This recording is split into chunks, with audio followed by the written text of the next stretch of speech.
오늘은 이제 로마서가 많이 갔네요. 벌써 12번째이기 때문에 3달을 이렇게 로마서를 벌써 하고 있는데, 오늘은 로마서 12장 1절부터 13장 14절을 가지고 몸의 생활을 위한 변화라는 제목으로 여러분과 함께 그 은혜를 나누겠습니다. 사도행전까지, 사도행전 이전의 사복음서는 결국 성경 모두는 그리스도를 얘기하고 있는데, 사복음서는 바로 그리스도 한 분에 대한 얘기라고 해도 과언이 아닙니다. 그렇죠? 근데 이 그리스도가 오신 목적은 어디에 있느냐? 많은 생명들을 산출해서 부활의 생명으로 뭐를 이루는 것이냐? 그 많은 미랄들을 낳는 것인데, 이게 이제 단체적인 그리스도를 얘기하는 거예요. 그러니까 사복음서는 한 분이신 예수 그리스도의 그 십자가와 부활에 거의 초점을 맞추고 있죠. 그때는 또 한 분밖에 없었어요.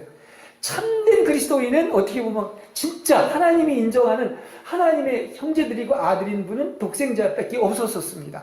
근데 이제 그게 사도행전에 오면서 뭐가 되느냐? 이제 단체적인 한 몸이 됩니다. 한 몸. 이걸 한 세 사람이라고 하는 거죠. 그럼 한 몸이 됐다는 건 뭐냐? 이제 그리스도가 하나였었는데 뭐 100배로, 1000배로, 10,000배로 이렇게 계속 증가하는, 그리스도가 증가하는 걸 얘기하고 있는 거예요. 그게 바로 누구를 얘기하는 것입니까? 바로 여러분들을 얘기하고 있는 거예요. 그래서 여러분들도 아까 오전에 된 것처럼 이제 내 형제들이라고 얘기하잖아요. 내 아버지가 너의 아버지고, 또 나아가서 내 형제들이라고 이렇게 이야기를 하고 있는 것은, 엄밀한 의미에서는 딴 게 증가하는 게 아니야. 사람이 증가하는 게 아니라 하나님이, 그리스도가 증가하는 것인데, 아주 첫 열매가 있다면 둘째 열매, 셋째 열매, 넷째 열매, 다섯째 열매가 계속 증가하고 있는 거예요. 이게 단체적인 그리스도가 증가하는 것인데, 이게 바로 교회고, 이게 바로 천국이고, 이걸 다 무슨 생활이라고 한다? 몸의 생활이라고 하는 거예요.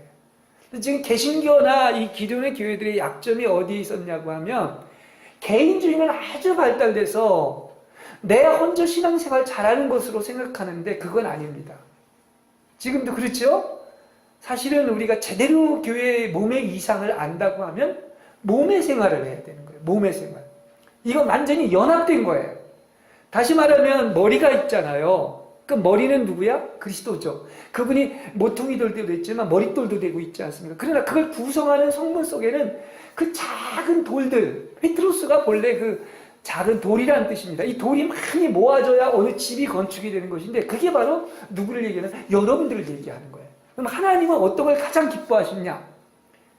혼자가 없어요. 기독교는 독불장군이 없습니다. 혼자 신앙생활하고 막 영적인 대가라고 하는 거 하나님이 절대 기뻐할 일이 아니에요. 우리 한국교회가 반성해야 될 점이 뭐냐? 아까 우리 선교사도 그 얘기를 했었지만은, 너무 어느 목사 한 사람이 부각이 된다든지, 그죠? 누구 한 사람만 특출나다든지, 누구 한 사람에 의해서만 교회가 다 이렇게 되는 것을 하나님이 절대 원하시는 게 아닙니다. 몸의 이상이라는 것을 보면은 이 골고루 모든 사람이 좋아하고 한 몸을 이루어야지만이 건강한 하나님이 기뻐하시는 공동체가 되는 것이죠. 어느 하나만 특출나면은 이것은 기형적인, 어떻게 보면 심하게도 얘기하면 이거 병자라고도 얘기를 할 수가 있는 것입니다. 머리만 중요한 게 아니라 코도 중요하고, 입도 중요하고, 다리도 중요하고, 팔도 중요한 거예요. 그렇지 않습니까? 그게 이제 몸의 어떤 생활인데, 자꾸 이 조직을 만들고 계급을 만들고 누가 높고 낮고 것은 너무 성서적이 아닌 거예요. 근데 2000년 역사가 이렇게 교회가 많이 변질되는 어떤 모습을 하고 있고, 지금도 마찬가지인 거예요. 어느 사람이 나타나도 마치 그 목사가 훌륭해서 잘된 걸로, 이거 아닙니다. 영광을 인간이 받으면 안 돼요.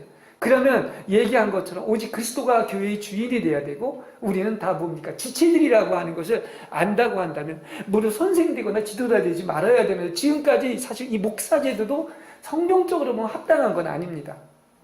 성경은 합당한 건 아니에요.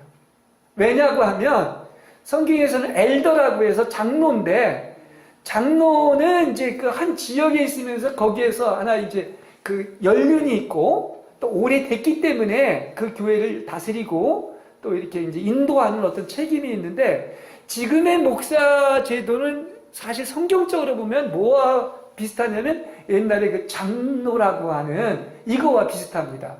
그리고 사도라고 있죠. 사도는 어느 한 군데에 머물러 있는 게 아니에요. 계속 이 교회도 다니고 저 교회도 다니고 다른 데도 다니면서 교회를 세워놓고 또 옮기고 하는 것을 알 수가 있다는 그런 사실인 것이죠. 그래서 이 성경적으로 제가 얘기해 드리는 거예요, 여러분한테. 엄밀한 의미에서 지금의 어떤 목사 제도는 약간은 성서적인 것하고는 좀 다른 의미가 있다. 물론 에베소서 4장 11절에 보면 목자와 전도자와 복음 전하는 자와 교사가 있다 하는 것은 그 말씀을 사역을 하는 데 있어서 이렇게 특별한 사역이 있어요. 그러니까 은사 사역도 여러 가지 있잖아요. 뭐 봉사하고 섬기고 베풀고 이런 여러 가지 사역이 있지만 이제 그거는 특별히 말씀을 통해서 사람을 세우기 때문에 특별한 사역이라고는 얘기할 수 있지만 거기서도 목자라고 그러지 사실은 목사라고 그러진 않습니다. 그래서 그걸 볼 수 있어요. 그래서 이제 우리가 이건 분명히 알아야 될 것 같고, 그래서 몸의 생활을 하려면은 모든 성도가 다 참여하고 자기의 역할을 해야지, 어느 하나만 특출난데 손의 역할을 하는 사람이 없고 코의 역할을 하는 사람이 없으면 이것은 몸의 생활을 아직도 이상적으로 못하고 있는 것이다 하는 생각을 합니다. 그래서 어떤 면에서는 성도들이 편한 것도 좋지만 사실은 목사가 먼저 그런 면에서 또 회개하고 교회는 절대 그런 게 아니다 하는 것을 얘기해야 되겠지만은 성도들도 그게 바로 뭡니까? 사실은 성도와 평신도의 구분은 성경에 없어요. 다 왕같은 제사장이라고 했습니다. 이게 소위 말해서 만인 제사장이거든요. 단지 하는 데 있어서 영혼을 왜 책임지고 인도하고 그 사람을 잘 양육해서 그야말로 주님이 오셨을 때 생명을 나눠줘가지고 예비하는 신분을 만들기 때문에 귀하게 이렇게 대접하는 것 뿐이지 신분상의 차이는 하나님이 볼 때 절대로 높고 낮은 차이가 없다. 이게 이제 성경이 그 이야기를 해주는 것이다. 말씀을 드릴 수가 있겠습니다. 그래서 우리 모두가 어느 한 사람의 책임이 아니에요, 이것은. 그렇죠? 저도 엄밀한 의미에서는 지체지 절대 머리가 아니에요. 그게 성경이 가르쳐주는 것이다. 이야기를 할 수 있습니다. 그래서 몸의 생활을 하기 위해서는 우리는 어떻습니까? 우리가 역시 몸의 생활을 하려면 그 집이 하나하나 건축되려면 뭐 모퉁이들도 있고 머릿돌도 있고 대들보도 있고 뭐 기둥도 있고 하는 것처럼 이런 역할들을 다 해줘야 되지 않겠습니까? 그러려면 뭐 해야 될까요? 신앙생활에서 역시 가장 중요한 것은 그 몸 안에서의 생명을 실행하기 위해서 우리는 변화돼야 돼. 왜 이게 몸의 건축이 잘 안 일어나느냐? 뭐라고 그랬죠? 사랑은 뭐를 건축한다고 그랬어? 교회를 건축한다고 그랬어. 그렇죠? 그러면 우리가 변화돼서 사랑할 때만이, 그런데 이건 마치 내 일이 아니고 다른 사람의 일이다. 이건 목사의 일이다. 이거 아닙니다. 이건 다 하나님의 집이에요. 그죠? 그리고 이건 내 일인 것입니다. 근데 이제 목사가 그렇게 잘못 가르친 것도 있지만 성도들도 이거는 뭐 나는 그냥 주일만 뭐 나오면 됐지 내가 할 일이 아니다. 이거 절대 아니라는 얘기예요. 그죠? 다 각자의 그 역할을 해야 된다는 것을 알 수 있고, 또 그러기 위해서는 우리 모두가 어떻게 돼야 된다? 변화돼야 된다는 거예요. 그 변화는 참 중요한 것이죠. 변화가 돼야 되는데 그건 뭐냐? 성분 자체가 근본적으로 이게 변하는 거예요. to change라고 그랬는데 이게 영어로 왜 그 트랜스폼이라고 그랬지 않습니까? 그 트랜스폼은 그 무슨 뜻이냐면 우리가 왜 변화사안에 보면은 예수님이 십자가에 돌아가시기 전에 이제 세 제자를 데리고 갑니다. 그죠? 올라갔는데 갑작스레 그냥 빛이 찬란하게 비치면서 후련히 그들의 몸이 변화를 났죠. 그죠? 엄밀한 의미에서 그거하고 같은 단어예요. 이게 트랜스폼이라고 이렇게 이야기를 하고 있는데, 또 본질 자체가 어떤 사람의 천연적인 성분을 가지고 있는 게 아닙니다. 교회는 어떤 것의 구성체냐면 처음부터 끝까지 하늘에서 온 것이고 하늘의 성분, 하늘의 생명, 하늘의 그 그리스도의 어떠함으로 변화되는 것을 얘기하는 어떤 근본의 변화, 다시 말하면 아까 트랜스폼이라고 이렇게 얘기를 하고 있는데 본질의 변화를 얘기하는 것이지 거기에 어떤 천연적인 성분, 내 옛사람에 속한 어떤 나의 노력과 어떤 혈기와 나의 지혜와 총명이 거기에 개입된 게 아니라는 사실이에요. 그죠? 천연적인 생명에서 뭘로 다 바뀌는 것이다? 하나님의 생명으로 완전히 치환이 된다고, 그러니까 대치가 되는 것이다, 이렇게 이야기할 수 있습니다. 그래서 많은 사람들이 이게 짬뽕으로 내가 얘기한다는 게 그거예요. 이 말씀은 정결하고 순결합니다. 신앙생활은 오직 예수 그리스도인 것인데 사실은 엄밀한 의미에서는 신앙생활 자체가 내가 사는 게 아니라 내 안에 있는 그리스도가 사는 거예요. 그죠? 이게 성경에서 우리한테 반복 얘기해 주는 겁니다. 그래서 우리가 이렇게 어떤 그 변화가 돼야 되는데 변화되려면 어떻게 해야 되죠? 여러분 내적으로 계속 변화가 일어납니다. 근데 그만큼 우리에게는 어떤 것이 필요하냐? 하나님께서 하시는 가장 그 아주 핵심적인 것 중에 하나가 여러분 속에 계속 그분을 주입하시는 거예요.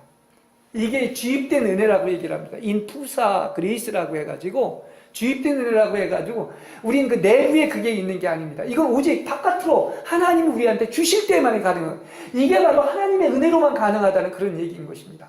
그래서 여러분에게 하나님은 은혜 주시는 방법이 있는데 그게 계속 여러분한테 은혜 주는 게 그리스도를 여러분한테 넣어주는 게 뭐겠습니까? 그리스도가 말씀이잖아요. 그 말씀이 들어가면 여러분이 근본적인 변화가 일어나는 거죠. 살아있고 운동력이 있어서 변화가 일어나는 거 아니겠습니까? 또 우리가 변화가 일어나면 어떻게 되겠냐? 성령이 역사를 하셔야 돼요. 성령이 역사를 하시면 여러분 내적으로 또 외적으로 계속 변화가 일어나기 시작을 하는데 우리가 은혜 받는 방법이 여러 가지입니다. 물론 기도도 은혜가 될 수가 있어요. 그러나 주입받는 건 아니에요. 사실은 가장 핵심은 바로 뭐냐? 하나님의 말씀을 여러분이 먹어야 돼요. 그래야 내 안에서 신진대사적인 변화가 일어나가지고 계속 하나님의 성분이 내 안에 조성되는 거야. 그리고 형성이 되는 거예요. 그리고 그 일을 하기 위해서는 뭐다?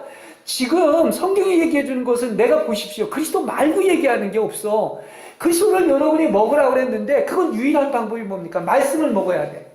그래서 예배는 두 봉우리가 있다고 그랬는데 또 하나 먹는 방법이 뭐가 있습니까? 예수를 먹는 방법이 있죠. 여러분 속에다. 예? 그래서 예수님이 피와 살을 먹는 게 성찬이야. 그러니까 예수님이 주입되고 우리의 내적 성분이 근본적으로 변화되는 것은 딴 거 아닙니다. 그것은 어디에 있다? 오직 말씀. 그래서 말씀이라고 한 거야. 그게 그리스도인 거야. 그리고 또 하나는 눈에 보이는 뭐가 있죠? 성찬. 그것도 나의 피와 살이라고 했지 않습니까? 그것만인 거예요. 그래서 우리 루터교 같은 데서는 은총의 방편을 딴 데 두지 않아요. 무슨 기도나 무슨 방언이나 이런 거에 둔 게 아니라 오직 뭐다? 하나님의 말씀과 성례전을 이제 여러분 속에 주입을 하는 거죠. 그래서 그게 꽉 차는 것을 이야기를 하고 있습니다. 그래서 성령이 역사하는 그 가장 큰 핵심 중에 요소가 하나가 바로 뭐냐? 말씀을 우리가 읽고 예배를 드리고 할 때마다 이제 먹는다는 표현을 아마 일반 교회에서는 좀 생소하게 생각할 텐데 사실은 나는 생명의 떡이다, 생수의 강이다 해서 먹고 마시라고 얘기하는 거 값없이 먹는 개념이에요. 왜냐? 먹어야지 내 안에서 피가 되고 살이 되지 않습니까? 마귀를 먹으면 마귀의 성분이 나오는 거죠. 그 하나님의 말씀을 전공하면 하나님이 나오는 거와 마찬가지인 거예요. 그래서 잘 먹는 사람이 건강한 것인데 그러려면 어떻게 하느냐? 말씀을 먹을 때 이게 내 안에 피가 되고 살이 되고 그렇죠? 우리는 몸에는 안 보이지만요. 뭡니까? 이렇게 얘기하면 좀 우스갯소리가 될지 모르지만 개고기를 먹는 거면 개의 성분이 그 안에 들어가는 거야. 예, 그러니까 여러분이 어떤 음식을 먹느냐 그게 여러분 속에 들어가서 피가 되고 살이 되는 거와 똑같은 신진대사의 변화가 일어나는 게 이와 마찬가지라고 볼 수가 있습니다. 그러면 말씀을 예배를 통해서 또 어떤 목사님의 말씀을 통해서 또 여러 가지를 먹는데 먹을 때 성령이 하는 가장 큰 역할 중에 하나가 바로 뭐냐? 거기에서 성령이 빛비춰 주시는 거예요.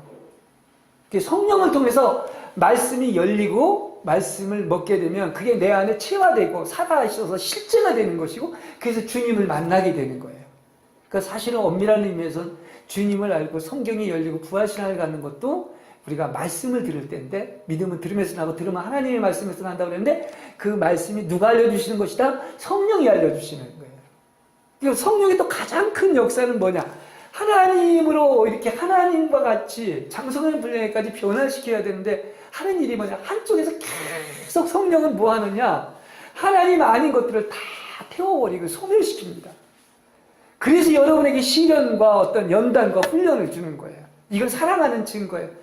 하나님 아닌 걸 다 뽑아버리는 거야. 그러니까 다시 말한다고 하면 우리의 그 어떤 천연적인 옛것 있지 않습니까? 추악한 죄라든지 사탄의 성분이라는 이런 것도 있지만 우리의 혈기나 우리의 잘난 척하는 거나 자기애나 어떤 이기주의나 내가 살아서 움직이는 거 이런 것들이 이제는 진짜 아까 새끼손가락으로 잎사귀 하나도 들을 힘이 없을 정도다 이런 표현이 아주 굉장히 의미가 있는데 그런 것들은 성령은 계속 불태우고 파쇄하고 소멸시킨다는 사실을 아십니다. 이게 성령의 역사라고 하는 거예요. 그래서 그야말로 성령이 강하게 역사한 사람은 어떤 사람이다? 그냥 평생 매맞은 사람이야. 그래서 매맞고 나면 어떻게 된다? 완전히 흐물흐물해서 뼈가 없는 사람이야. 무골. 그 정도로 누가 반응을 해도 그래 그러려면 그러라 그 정도로 돼야 돼요. 여러분 어떻습니까?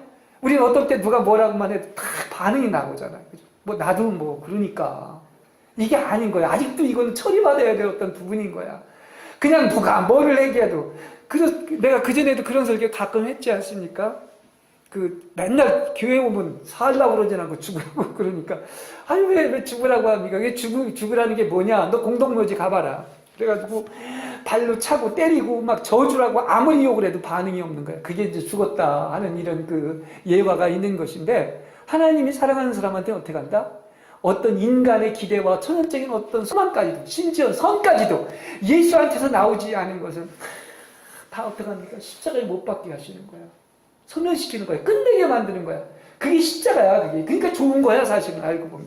그죠? 여러분은 어느 정도 죽었어요? 다 흐물흐물할 정도로 아무것도 없습니까? 아니면 아직도 내가 빳빳이 살아가지고 나는 살아야 된다 하고서 막 내 주장을 하고 있습니까? 네? 그게 성령의 가장 큰 역. 그래서 은혜 받는 가장 큰 비결 중에 하나가 바로 뭐다? 어떤 면에서는 우리에게 왜 이렇게 끊임없는 시련과 연단과 훈련이 있는가, 고난과 박해가 있는가. 하나님이 여러분 사랑하시고 특별히 더 많은 상급 받게 하시고 축복 주시려고 하는 거예요. 그래서 고난이 유익이라는 게 그런 데 있는 거예요. 그렇지 않고 사람 절대로 변하지 않습니다.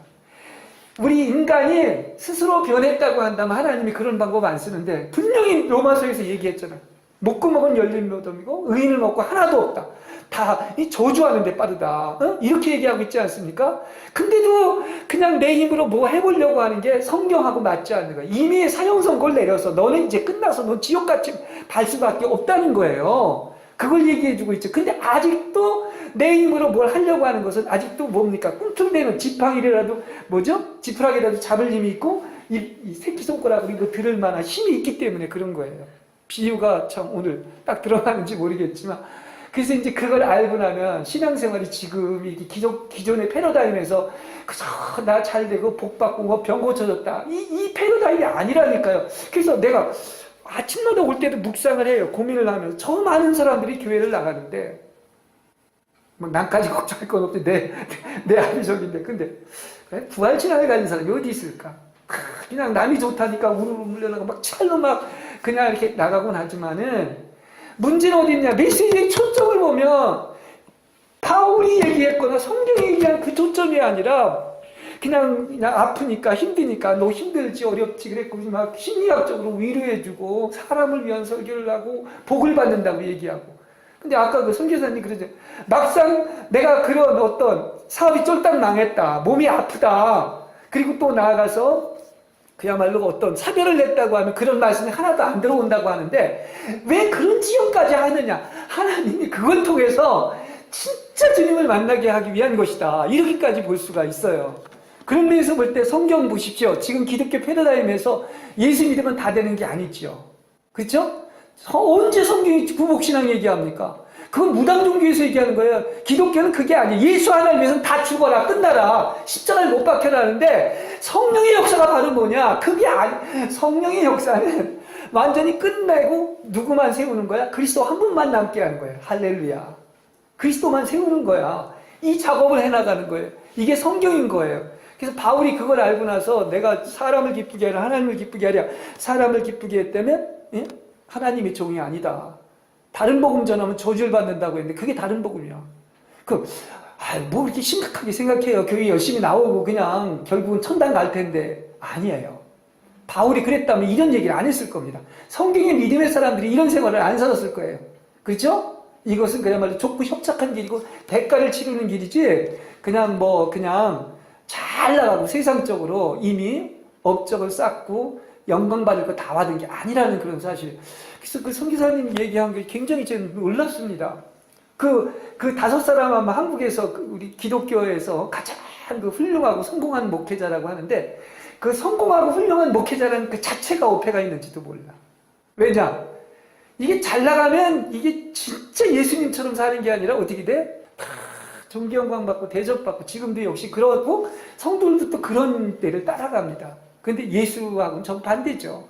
실제는 정말 은혜를 받고 주님처럼 산다고 하면 주님이 가신 길을 똑같이 궤적을 따라가고 내가 거기에 있으면서도 그 부활신앙으로 살아가는 이게 참된 삶의 모습이지 뭐 잘 되는데 뭐 나도 하겠네요. 그거는 잘 돼서 그렇게 여유 있고 저기 하다는. 근데 그게 이제 성경은 아니라고 하는 거예요. 그래서 우리는 이게 참 외롭고 좁은 길일지 모르지만 끝까지 어떻게 해야 되겠다? 오직 뭐 성서가 그렇다면 그런 것이지 어느 목사가 그게 절대적인 기준이 아니에요. 그죠? 네. 성경을 우린 그래서 읽고 성경의 본질로 돌아가요. 이게 왜 이런 얘기를 하느냐면 이게 몸의 생명을 실행하기 위해서는 그렇게 변화를 체험해야 되는데 여기 12장 1절부터 3절에 이런 얘기가 있습니다. 한 목소리로 읽어볼까요? 시작. 자매 여러분, 그러므로 나는 하나님의 자비하심을 입어 여러분에게 권합니다. 여러분의 몸을 하나님께서 기뻐하실 거룩한 산제물로 드리십시오. 이것이 여러분이 드릴 합당할 예배입니다. 여러분이 이 시대의 풍조를 본받지 말고 마음을 새롭게 함으로 변화를 받아서 하나님의 선하시고 기뻐하시고 완전하신 뜻이 무엇인가를 분별하도록 하십시오. 이렇게 얘기합니다. 그렇죠? 그렇습니다. 그래서 우리가 이제 그 어떤 몸 안에서의 생활이 이렇게 중요하다. 단체적인 게 중요하다. 그죠? 헌저가 없다. 하나님은 그걸 기뻐하지 않는다. 근데 지금 이렇게 많은 데가 세계가 하나 돼 있습니까? 통일되어 있으니까 다 한 형제 한 자매고 하늘 가족이라고 얘기를 하고 있는데 왜 이렇게 교파도 많고 훌륭한 목사도 많고 지도자도 많은지 아니에요. 그게 벌써 두각을 나타내는 게 예수의 자리를 찬탈한 것이라고 볼 수가 있어요. 오직 영광은 다 누가 받고 예수가 받고 오직 그렇다고 한다면 이 부족한 종이 정말로 이렇게 정말 그런 어떤 모습을 띠고 있어야지만이 성경이 가르쳐주는 몸의 이상을 실행하는 것이다 이야기를 할 수가 있습니다. 그래서 몸의 생활을 실행해야 되는데 그러려고 하면 어떻게 해야 되느냐. 우선 우리 자신이 언젠가 한 번은 여러분의 자신 몸이 뭐 어디 있는 게 중요하잖아요. 그렇지 않습니까? 이 몸은 이 타락한 육체를 얘기하는 게 아니라 우리 자신이에요. 타락하지 않은 소마타라고 이렇게 얘기하고 있는데 타락한 육체, 죄인인 육체를 이제 자르츠라고 얘기를 하고요. 헬라어로 이제 우리를 그 소마라고 얘기하는데 우리의 몸도 본래 거룩한 거예요. 예? 영지주의하고 다릅니다. 우리는 영과 혼과 몸도 거룩한데 우리 몸을 가장 잘 표현하는 게 나 자신이죠. 그렇다고 한다면 여러분 어떻게 되겠습니까? 사실 이렇게 몸의 생활을 실현하려면 여러분 자신을 누구한테 다 바쳐야 돼? 하나님께 드려야 돼요. 가장 좋은 헌신이 뭐냐? 물론 헌금도 내야 되고 봉사도 해야 되지만 가장 하나님이 기뻐 받으시는 게 누굴 좋아할까? 여러분 자신을 좋아한다는 사실이에요. 여러분 자신을 내가 가끔가다 그 얘기를 여러분 자신을 나의 생명을 부어서 하나님께 바친다. 죽이든지 살리든지. 예? 그게 향유옥합 깨는 거야. 향유옥합이 바로 누구 얘기입니까? 내 얘기입니다. 내 안에 있는 이 향유가 영 안에서 흘러나오려고 하면 내 겉껍질이 깨져야 돼. 그걸 싸고 있는. 그러려면 우리는 어떻게 해야 되겠습니까? 여러분의 생명을 부어야 되는 거야. 여러분 어느 날 한 번은 반드시 이런 고백이 와야 돼요. 하나님, 이제 나는 내게 아닙니다. 내 자신은 하나님의 것입니다. 나의 몸을 하나님이 기뻐하시는 산 제물로 드립니다. 주님 하시옵소서. 마음대로 하시옵소서. 내 마음대로 쓰면 안 돼요. 내 몸이라고 내가 가고 싶은 데 가고 있어야 될 자리에 있지 않고 한 것이 아닙니다. 함부로 있어서는 안 돼요. 그러니까 어떻게 보면 뭐 예를 들어 가지고 우리 예수 믿는 사람이 누구 뭐 도박하는 데 가 있다든지 어느 세상 사람하고 술 먹는 데 가 있다든지 이게 벌써 몸을 다른 데 들이는 거야. 그러니까 우리는 내가 이 시간부터 나의 재산 그리고 나의 어떤 가족 그리고 나의 모든 것 그리고 나의 어떤 명예 세상의 모든 것들 그리고 어떻습니까? 내 자신을 하나님께 드리는 날이 반드시 와야 돼요. 이런 경험이 있어야 됩니다. 이래야 주님과 깊은 어떤 변화가 일어나고 몸의 생활로 들어갈 수가 있지. 그렇지 않으면 여전히 이기적일 수 있는 거예요.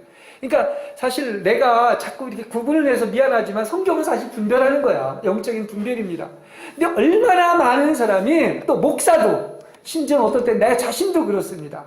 우리가 굉장히 신앙생활 잘하는 것 같지만 하나님이 볼 때는 완전히 지금 초보 상태에 있는 거예요. 아직도. 그거 하나를 지금 우리는 실행하지 못하고 초보 상태에서 살면서 다 천국 간다고 착각을 하고 있다니까. 그게 보인다니까요. 그러니까 목사를 하면 뭐합니까? 저기인데 지금 이제 걸음마도 뛰어가지고 아직도 미움도 제대로 못 먹고 있는데 이렇게까지도 얘기할 수 있는 거야. 그러니까 하나님이 우리를 어떻게 보는 게 중요한데 많은 사람이 있으면 좋겠죠. 다다익선이 있으면 좋겠지만은 그러나 하나님은 어떻게 되길 원한다. 이렇게 근본적인 변화, 메타모프라고 이게 이제 헬라어로 얘기를 하고 있는데 이런 천연적인 성분이 다 끝나고 하나님의 성분으로 바뀌어가지고 또 이렇게 하려면 제일 먼저 여러분 해야 될 일이 바로 뭐다? 여러분의 자신을 하나님께 드린 날이 있어야 됩니다. 그래서 한번 생각해 보세요. 내가 하나님, 이제 이건 내 거 아닙니다. 하나님 겁니다 하고 내 자신을 어떤 드린 날이 있었었는지. 그래서 이걸 내가 얘기했던 이유 중에 하나는 이제 성경에 나오는 사람들이 바로 그런 날이 있었기 때문에 하나님이 기뻐하셨고 큰 상급을 주셨고 여기서도 복을 받고 100배의 상급을 받고 또 내세에서 못 받을 복이 없다고 했던 게 바로 이렇게 자신을 다 버려두고 쫓았기 때문에 이런 일이 있었다 얘기를 할 수 있습니다. 또 그 다음에 두 번째 보면 2, 3절에서 아까 우리가 읽었지만은 또 우리의 몸을 드려야 할 뿐만 아니라 우리의 어떤 생각이 새로워져야 됩니다. 여기 보면 여러분의 이 시대의 풍조를 본받지 말고 뭐라 그랬죠? 마음을 새롭게 함으로 변화를 받아 하나님의 선하시고 기뻐하시고 온전하신 뜻이 무엇인지를 분별하도록 하라 이렇게 얘기를 하고 있습니다. 그렇습니다. 우리는 이게 생각이 구원받아야 돼요. 혼의 구원인데 우리는 영은 거듭나야 구원받은 거죠. 의인이 된 거죠. 혼이 구원받는데 가장 큰 영역 중에 하나가 여러분 생각이에요. 생각은 여전히 옛날 생각, 썩어져가는 구습을 쫓는 생각, 또 어떤 사탄의 견고한 진이 있어서 우리 생각을 계속 뺏어갑니다. 제가 철학을 했지만 좋은 점도 많지만 단점이 있어요. 너무 심각하게 생각을 많이 해요. 근데 그러다 보면 10중 8구 어떻습니까? 영 안에 있지 않으면 마귀한테 뺏겨. 그걸 알 수 있어요. 너무 쓸데없는 생각을 많이 하죠. 심플한 그런 어떤 뭡니까? 그러니까 심플한 어떤 단순한 사고 가지고 그냥 어린애와 같이 많은 생각하지 마시기 바랍니다. 네? 그러다 보면 사탄한테 넘어갈 수가 있어. 막 따지고 연구하고 막 이러질 마시고 생각을 새롭게 해서 어떤 생각을 가져야 되는데 이게 혼의 구원이 바로 그거예요. 생각이 여러분 새로워져야 됩니다. 그렇죠? 그래서 영의 생각은 생명과 평안이라고 그랬죠. 육신의 생각은 사망이라고 그랬죠. 그런 것처럼 여러분의 생각이 아주 신선하고 리프레시한 신선한 생각을 하게 되면 항상 생각이 어디에 머무른다? 영 안의 생각이 머무르기 때문에 항상 어떻습니까? 마귀한테 넘어갈 별 어떤 기회를 안 주는 것이죠. 왜냐? 하나님의 생각 속에 있으니까 영 안의 생각이 있으니까 벌써 영 안에 이탈되면 별의별 생각이 다 들어오죠. 세상의 생각이 들어옵니다. 세상의 풍조를 바라보고 그런 걸 좋아하게 돼 있고 심지어는 거기서 가장 생각이 벌써 그냥 말씀 안에다 두지 않고 예수 안에다 두지 않으면 금방에 마귀가 유혹을 합니다. 그래가지고 여러 가지 근심을 집어넣고 걱정을 집어넣고 염려를 집어넣고 환경을 보여주고 풍파를 보여주고 이렇게 되는 거죠. 그냥 거기에 휩쓸리면 완전히 이제 그리스도는 없어지고 어떻습니까? 온갖 근심과 염려와 걱정에 빠져가지고 거기에 사로잡히는 거예요. 이게 영적 전쟁에서 진 거예요. 그러니까 영적 전쟁에서 이기려면 그 자체를 아예 생각하지 마세요. 혼의 생각, 육신에 속한 생각을 아예 하지 마시고 생각을 영에 둬가지고 어떤 하나님의 말씀 안에서 그리스도만 생각하는 여러분. 그러면 아직 주님 이거 먹고도 살아야 되고 일도 해야 되고 저 일도 해야 되고 어떤 고민도 해야지 그런 거 하나도 생각하지 말라 하는 그렇게 얘기를 할 수가 있는데 영 안에서 우리의 마음이 새로워지고 마음이 새롭게 되면 어떻게 됩니까? 하나님이 선하시고 기뻐하시고 온전하신 뜻을 분별하게 되고도 그 안에서 생각하면은 아마가 아니라 바로 그분께서 그런 말씀을 주시고 성령이 인도하시고 그러한 음성을 들려주셔서 우리를 인도해 가실 줄로 믿습니다. 왜냐? 우리를 끌고 가는 분은 누구다? 내가 주체가 아닌 거야. 성령님이 주체인 거야. 그러니까 여러분 생각을 누가 끌고 가게 해야 돼? 성령이 끌고 가게 기회를 줘야 돼. 자꾸 내 생각으로 돌아가가지고 내 혼의 생각을 하면 그렇게 될 수밖에 없다. 그래서 생각이 새로워져야 되겠다. 이렇게 이야기를 하고 있습니다. 자, 그 다음에 이 세대에 본받으면 안 돼요. 지금 예수 믿는 사람들이 이게 정말 짬뽕입니다. 짬뽕. 이게 예수를 믿는 건지 안 믿는 건지 세상하고 다른 게 없는데 우리는 엄밀한 의미에서 이 세상에서 나온 사람들의 힘을 얘기하고 있습니다. 이 세상에서 나온 사람, 구원받은 사람, 본래 구속은 예수의 피로 된 것이고 믿고 세례를 받는 사람은 구원을 받는다는 것은 이 세상에서 완전히 출애굽한 사람을 얘기하고 있는 거야. 여러분 세상에서 출애굽한 게 뭐다? 구원이라는 사실을 아시기 바랍니다. 본래 출애굽하면 애굽은 뭐를 얘기하는지 아십니까? 마귀가 지배하는 세상을 얘기하고 있는 거예요. 그거는. 그래서 바로 왕은 뭡니까? 사탄을 상징하는 것이고 애굽은 뭡니까? 세상을 상징하는 거야. 그래서 하나님이 그들을 뽑아내가지고 왜 애굽에 놔도 뭐 교육시킬 수도 있는데 왜 그걸 뽑아냈습니까? 그래서 홍해를 걷는 건 이미 세상은 어떻습니까? 믿고 세례를 받았기 때문에 물속에 다 옛것은 다 물속에 수장된 거야. 세상도 다 못 박힌 거야. 그럼 우리는 어떻습니까? 구원이 뭐다? 다도 세상에서 나오는 것이기 때문에 어떻게 하는 얘기인 것입니까? 우리는 이 세대를 본받으면 안 돼요. 점점 더 우리는 여러 가지 세상의 문명의 이기나 무슨 TV나 스포츠를 비롯해서 세상에 먹고 마시고 흥청대고 누리는 것, 이제 그거 뭐 누릴 수도 있겠지만 이제 그때에서 점점 더 거리가 먼 그런 불교식으로 얘기하면 뭐 정진하는 여러분들 되시길 바랍니다. 이 세대를 본받지 말고 변화를 받아. 여기도 변화죠? 하나님의 선하시고 기뻐하시고 온전하신 뜻이 무엇인가를 분별하라. 하나님만 기쁘시게 할 수 있다면 그런 것을 이야기하고 있습니다. 그 다음에 하나님이 주신 우리들에게 은사가 있습니다. 여러 가지 은사들이 있죠? 그래서 이걸 가지고 어떻게 하라는 것입니까? 이 은사들을 사용해서 어떻게 하면 교회를 건축하는 데 쓸 수가 있을까? 교회를 회파하는 데 쓰지 마시고, 그래서 여러 가지 은사가 있지만 사랑은 건축하는 게 내 은사 중에 최고의 은사가 여러분 뭘 겁니까? 사랑의 은사예요. 내 옷을 네 몸과 같이 사랑하는 거. 왜냐? 교회를 건축하는 거야. 근데 미움은 뭡니까? 그것은 교회를 파괴하는 것입니다. 여러 가지 은사가 있지만 사랑이 없으면 다 헛것이고 아무것도 안 되는 것이라고 하는 게 그런 것입니다. 하여튼 많은 지체들이 있기 때문에 예언도 하고 봉사도 하고 가르치는 일도 하고 격려도 하고 구제도 하고 베푸는 일도 하고 또 이렇게 섬기는 일도 하는데 다 저마다 주신 은사대로 그 역할을 해야지만이 건강하고 살아있는 교회가 돼서 이렇게 교회가 건축된다 이렇게 얘기할 수 있습니다. 자, 그 다음에 우리는 어떻습니까? 예수를 믿으면은 그 최고의 미덕들이 나타납니다. 이건 이제 분량이 많아서 9절부터 21절까지 이제 다 이제 읽기는 뭐 하고요. 읽기는 뭐 하고. 하여튼 우리는 어떻습니까? 정말로 우리 지금 이 예수 믿는 사람들은 정말 어떻게 보면 피와 이게 살과 육에 대한 게 아니라고 그랬죠.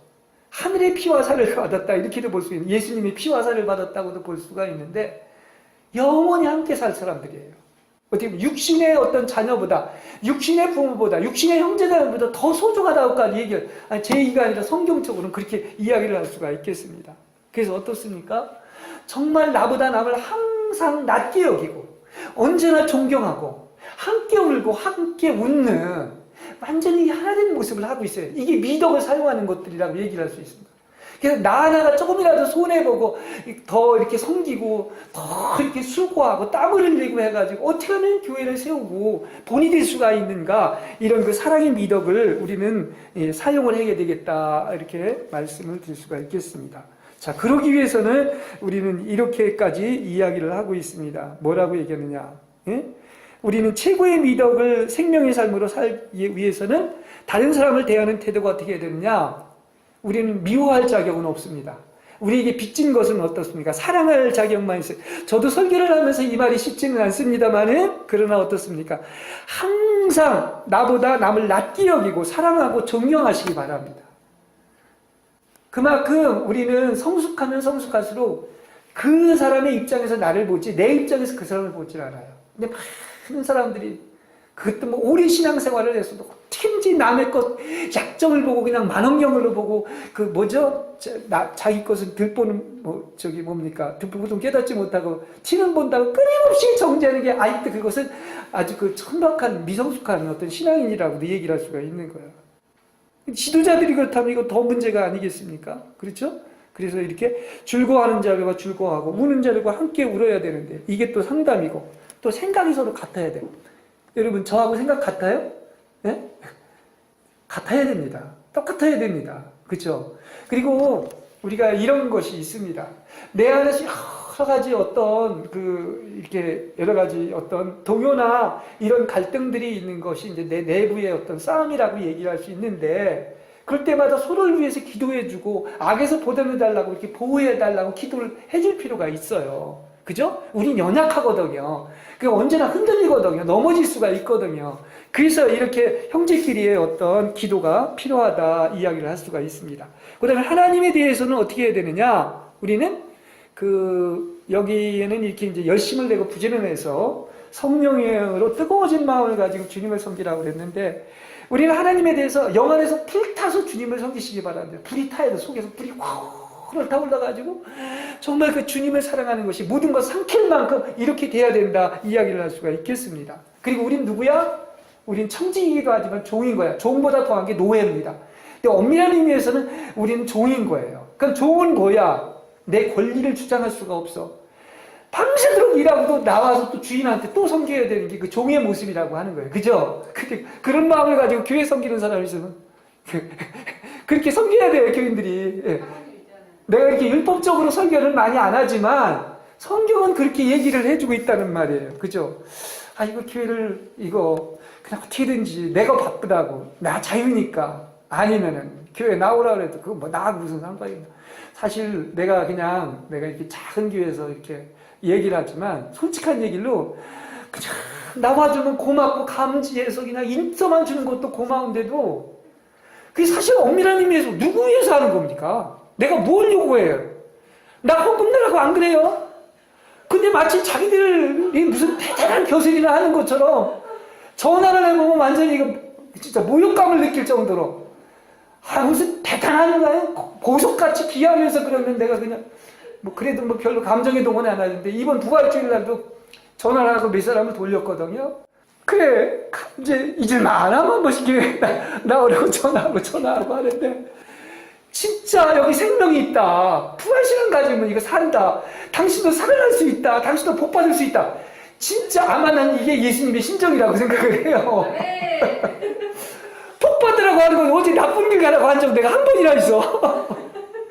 그게 율법적으로 내가 또 이거 하십시오 저거 하십시오 한 적도 없어. 그럴 때마다 정말 예수님은 어떠셨을까? 그리고 또 자신에 대해서는 어떻게 하라고 그랬냐고 하면, 항상 우리는 소망 중에 즐거워하라고 그랬어요. 그게 성경대로 해야 돼요. 그냥 조건 없이 소망 중에 즐거워하라고 했으면 하는 거예요. 그죠? 감사하라고 했으면 하는 겁니다. 하나님이 시건하실 분이 아니잖아요. 다 뜻이 있고 복 주려고 하는 거지. 그리고 거짓말 시킬 분도 아니지 않습니까? 그리고 어떻게 하고 있습니까? 고난을 참으라는 거야. 성경은요, 우리는 자꾸 얘기를 할 때 어떤 이게 있으면 여기에 그러니까 배가 가다가 이제 뭐가 암초가 있지 않습니까? 우린 자꾸 이걸 제거해라는데 그게 아닌 거예요. 고난은 반드시 있습니다. 풍랑도 있습니다. 폭풍우도 있습니다. 그럼 뭘 해야 돼요, 여러분들은? 그걸 오히려 기쁨으로 달게 받고, 그러면 그게 또 기뻐져요. 그리고 어떻습니까? 그 암초를 제거해달라는 게 아니라 이걸 넉넉히 이길 수 있는 그리스도의 은혜를 주십시오. 그리스도를 주십시오. 이게 핵심이에요. 무슨 얘기인지 아시겠죠? 맞아요, 안 맞아요? 맞습니다. 이게 하나님의 은혜인 거예요. 잘 되면 자기 탓이고 안 되면 조상 탓이라고. 왜 오늘은 이가 되는. 이게 왜 목사 탓이에요? 어떤 면에서? 안 되면 다 그냥 내가 오늘 별 얘기를 다 하는데 오랜만에 그냥 내 속에 있는 걸 막 얘기하는 것 같아요. 그리고 쉬지 않고 기도하라고 또 그랬어요. 이게 우리가 할 일이야. 그리고 악한 것을 거부하고 정복하고 선한 것을 끊임없이 추구해서 선으로 악을 이겨야 됩니다. 그리고 또 나아가서 박해자와 대적에 대해서 내가 이거 설계를 준비하면서 참 내가 이것까지도 해야 되는데 어떤 때는 이제 내가 믿는 사람은 형제들끼리나 자매는 좀 잘못해도 실수를 해도 그냥 이렇게 지나가요. 그런데 믿지 않는 사람이, 그것도 세상에 어둠의 자식들이 이런 일을 할 때는 진짜 어때는 이게 감당이 잘 안 됩니다. 근데 성경은 뭐라고 그러냐, 여기서 보면 나를 박해하고 대적하는 사람을 위해서 저주하지 말고 축복하고 그를 위해서 기도해줘라. 좀 이런 얘기가 없었으면 좀 마음이 좋았을 텐데 어떻게 이렇게까지 무슨 얘기 하십니까, 주님? 속상하지 않아요? 내가 이거 얘기하자면 이거 정말 지금 이거 한두 달, 두세 달 사이에 우리 교회에서 일어난 일을 생각하면 물질적으로, 영적으로 얼마나 막대한 손해가 있는지 몰라. 그러니까, 우리 이 건물 좀 정화시켜 주세요. 예? 이 막이 더 이상 틈타지 못하게 해주세요. 이렇게 기도를 하면서도, 축복해줘야지. 저처럼 기도해서는 안 되는. 참 그런 어떤 생각을, 악으로 갚지 말라는 거야. 스스로 원수 갚지 말고, 그것을 오히려 먹고 마실 것을 주라. 이렇게 얘기하고 있습니다. 숯불을 머리 위에 쌓아놓으라는 게 옛날엔 불이 귀했지 않습니까? 그래서 가장 큰 게 바로 뭐냐? 숯불을 이고 다른 데 가서 그 숯불이 꺼진 사람을 두는 거야. 그러면 그거는 가장 큰 긍휼을 베푸는 거예요. 그렇게 그 비율로 얘기를 하고 있습니다. 그러니까 우리는 그 사람이 나를 그렇게 핍박하고 모욕 주고 나를 이렇게 대적한다 할지라도 원수 갚는 건 누구한테 있다? 하나님께 있기 때문에 오히려 이기는 방법은 어떻게 하라? 그를 축복해주고 그를 위해서 먹고 마실 걸 줘라. 참 내가 과연 그들을 위해서 먹고 마실 걸 줬는지 하는 생각을 이렇게 해보게 됩니다. 그리고 모든 사람과 화평해라 이렇습니다. 자, 신앙생활도 마찬가지. 나는 우리 성도들이 잘 되길 바랍니다. 근데 이게 뭐 나 자신도 약하니까 솔직히 뭐 내가 항상 여러분보다 잘한다고 하는 얘기 없어요. 근데 화평하지 않을 때가 나도 있어요. 우선 내 안에서 내가 이렇게 정말 뭐라고 할까, 이 믿음으로 살지를 않거나 내 안에서 환경을 보거나 어려움을 보면 내 안에서 막 치열한 전쟁이 일어납니다. 누가 뭐라고 그러면 막 반응을 할 수밖에 없는 그 세상의 대적자를 보면 막 그렇게 막 이런 기도가 나오고 막 그러는 어떤 것이 있는데, 이제 이게 영적인 훈련인 것 같아. 내 안에서 그 부활신앙이 있고 이렇게 화해가 일어나면은 누가 건드려도 내 안에서 편한 거예요. 나는 우리 교인들이 악에서 보존받고 이렇게 항상 평안하기를 원합니다. 모든 환경을 초월해가지고. 그죠? 나하고 싸움에서도 이겨야 돼. 우린 승리자들 아니에요. 세상하고도 이기고, 나하고도 이기고, 마귀하고도 이기고, 모든 것하고도 이기고. 이게 이제 부활신앙을 가진 사람의 특징이 아니겠는가 하는 이런 생각을 합니다. 그래서 또 일반적으로 모든 사람 앞에서 선한 일을 하라. 이렇게 얘기하고 있습니다. 시간은 같지만 그냥 간단히 또 두 군데까지 얘기를 하고 있습니다. 그리고 우리는 또 오늘 본문에 보니까 세상의 권세자들에게도 우리는 복종하라고 얘기를 하더라고요. 그러니까 말도 되지도 않는 그 역사를 왜곡하고 완전히 그 사탄에서 배후가 작용하는 이런 것들. 예를 들어서 아까 뭐 동성애도 얘기했지만 이런 모든 것들의 배후에는 지금 사탄이 있는데 왜 이 얘기를 하느냐면 이건 영적 전쟁입니다.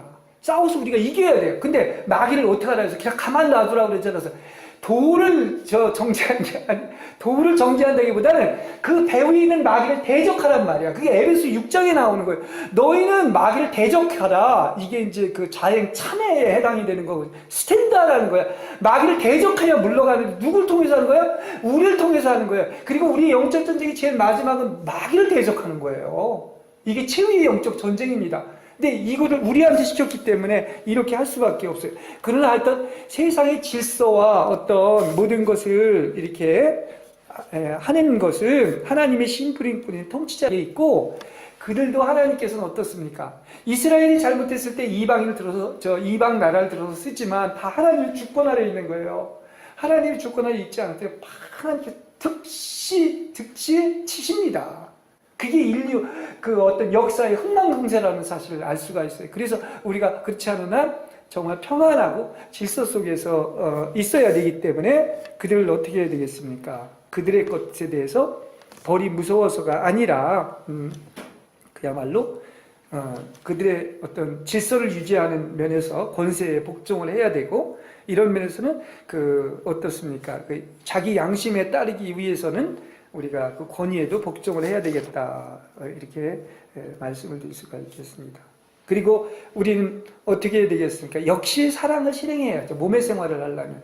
그래서 뭐 다른 걸 다 가지고 있다 하더라도 사랑이 없으면 그거는 다 낯승이다 얘기를 하고 있는 것처럼, 역시 사랑을 다른 일을 사랑하는 것은 다 율법을 완성했다고 얘기해요. 율법의 계약이 하나님을 사랑하고 네 이웃을 네 몸과 같이 사랑하라고 한 것처럼 역시 우린 사랑에 있는 것인데 정말 이 사랑의 마음은 주님이 있기 때문에 이 사랑을 원수도 사랑할 수 있고 사랑할 수가 있는 것입니다. 왜냐? 이웃 자신을 사랑하는 것, 그게 바로 다 하나님의 어떤 계명을 완성하는 것이기 때문에 우리는 사랑을 해야 된다는 것을 알 수 있고, 또 제일 마지막, 이거는 뭐 오거스틴도 이 말씀을 소년들이 노래하는 걸 듣고서 저희가 참회를 해서 훌륭한 성자가 됐다고 하는 것인데, 전쟁하라는 거야. 마지막에 영적 전쟁하라는 겁니다. 밤이 깊고 낮이 가까워왔다고 하는 것은 이제 이 시대가 끝나갈 때가 가까웠습니다. 끝납니다. 그리고 그러는 것은 밤은 더 어두운 거야. 극단에 이르는 거야. 근데 그게 바로 뭘 증거하는 것이냐? 이제 주님이 오실 날이 아주 임박해 있는 거예요. 문 앞에 있는 것을 얘기하고 있습니다. 시간상으로 볼 때는 지금 몇 초도 안 남았다고 얘기할 정도인데, 그래서 어떻습니까? 이걸 대적하는 방법은 우리가 먼저 어둠의 일을 벗고 빛의 갑옷으로 무장을 해야 됩니다. 그리고 영적 전쟁을 해야 돼요. 그래서 우리가 어떻습니까? 삶으로서, 본으로서, 사랑으로서 이걸 보여줘야 됩니다. 이해는 이가 아니야. 이걸 이기는 방법은 뭡니까? 선으로 악을 정복하라고 그랬어요. 사랑으로 모든 걸 정복하라고 그랬지, 무기나 힘을 가지고 정복. 이게 예수님의 방식이야. 근데 이게 반드시 승리하고, 그래서 다 세상이 내가 어떻게 저런 것들을 이렇게 해야 될 거로 생각을 할 수 있지만은, 하나님은 살아계십니다. 그리고 역사하십니다. 그래서 우리가 하나님의 방식을 쓴다고 한다면은 어떻습니까? 우리는 그야말로 빛의 갑옷을 입고 있기 때문에 하나님이 역사하실 것이고, 아마 알 거예요. 그게 반드시 결과가 나타날 것입니다. 그죠? 얼마 안 가요. 그죠? 오래 안 갑니다. 그러니까 당장은 그렇다고 해서 저기 할 필요 없이 우리는 이렇게 영적 전쟁을 통해 가지고 어떻게 해야 되겠습니까? 깨어서 주님 오실 때 이런 영적 전사가 돼가지고 정말 어둠의 세력에 대해서는, 악한 세력에 대해서는 어떻게 해야 되겠습니까? 그야말로 이런 곳에서는 정확히 영적으로 대적을 하시고, 우리는 뭘로 보여야 된다? 사랑으로 보여야 되고, 우리의 삶을 통해서 이런 몸의 실행을 해야 되는데, 그러려고 하면 저는 먹는 걸 되게 좋아하는데 진탕 좋은 음식을 먹는 것도 하지 말라고 오늘 본문에 나와 있더라고요. 아니 35,000원짜리 뷔페를 먹거나 5,000원짜리를 먹으면서도 맛있게 어떤 때는 더 편하거든요. 근데 우리는 그러면 마치 그게 무슨 인생을 잘 사는 것 같고 어딜 그냥 누려야 되는데, 아닙니다. 어떻게 보면 몸도 주님이 그렇게 살질 않았거든요. 그런 면에서는 여기 정말 우리가 어떻습니까? 빛의 갑옷을 입으려고 하면 진탕 좋은 음식을 먹고 마시고 취하고 음행하고 방종하고 분쟁하고 시기하고 이런 게 아니라 정말 단정해야 되겠다. 그래서 이렇게 사람이 끊임없이 하나님의 사람으로 바뀌어가면 이 행실까지도, 몸 하나까지도 이렇게 단정하게, 누가 하지 말라고 해도 그 여인들이 막 온갖 치장을 하고 이런 것이 정숙한 것이 아니라, 그걸로 단정하지 말고 주님의 어떤 옷으로 단정하라고 이렇게 얘기하고 있지 않습니까? 여인이 상가지 않은 것은 돼지 코에다가 금고리를 다른 것과 같다는 그런 어떤 잠언의 표현이 있는데, 그런 건 사실 천박한 거예요. 우리 예수 믿는 분은 고상하도 차원이 이 정도, 얼마나 고상한 분인지 몰라. 그죠? 그 천박한 아름다움이 아니라, 그 세상적인 아름다움이 아니라, 옛날에는 TV에서 아름다운 여인이 나오는 게 이런 게 멋있는 게 아니라, 그걸 혐오하는 건 아니에요. 그렇지만 가장 아름다운 것은 그 예수의 향기가 드러나는 아주 고상한 아름다움, 그 현숙한 아름다움. 정말 보면은 거기에서 뭐가 보입니까? 그냥 교양이 교양이라면 좀 말이 이상하지만, 예수님의 향기가 나고, 어떻게 저렇게 늙어도 저렇게 늙을 수 있을까? 어떻게 저렇게 어떻게 저기 성품이 정말 하나님 같을 수 있을까 하는, 이게 가장 멋있는 삶이지, 가진 건 다 가지고 이쁘긴 세상에서 미스 코리아인데, 하는 행동 보면 천박하게 짝이 없다고 하면 그게 어디 아름다움이겠습니까? 꼭 여인뿐만이 아니라, 이제, 남자도 그런 것인데, 우리도 그래요. 좀 차원 높은 고상함이, 천박함이 아니라, 이런 격조 높은 아주 품위가 있는 그런 어떤 사람들이 되는 여러분 되시길 바랍니다. 네.